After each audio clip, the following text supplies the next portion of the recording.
बिस्मिल्लाहिर्रहमानिर्रहीम। अस्सलाम वालेकुम वरहमतुल्लाहि वबरकातुहू।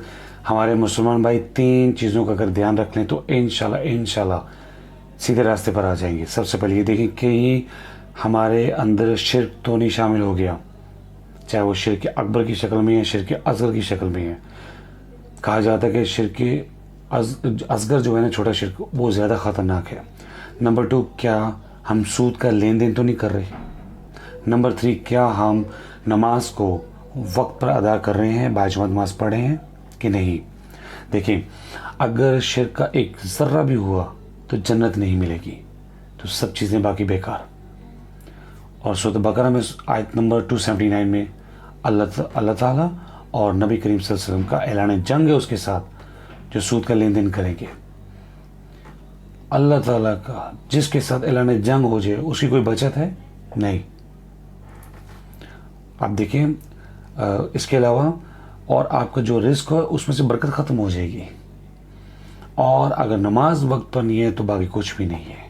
तो अगर हमारे मुसलमान भाई बहन ये तीन चीज़ें ठीक कर लें तो ऑटोमेटिकली हम लोग सीधे रास्ते पर आ जाएंगे। अल्लाह ताला शैतान मरदूद पे लानत करेगा, अपनी रहमत हम पर करेगा।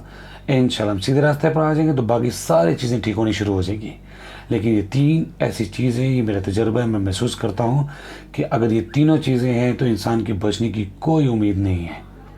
तो इंशाल्लाह फिर कभी मैं कोई वीडियो बनाऊंगा, उसमें शिर्क के बारे में थोड़ा सा आपको बयान करूंगा, शिर्क असगर के बारे में। अकबर को तो सबको पता है, असगर के बारे में इंशाल्लाह। और सूद, अल्लाह माफ़ करे, कितना आजकल के ज़माने में इन्होंने एक बड़ा खूबसूरत नाम रखा हुआ इंग्लिश में, इंटरेस्ट।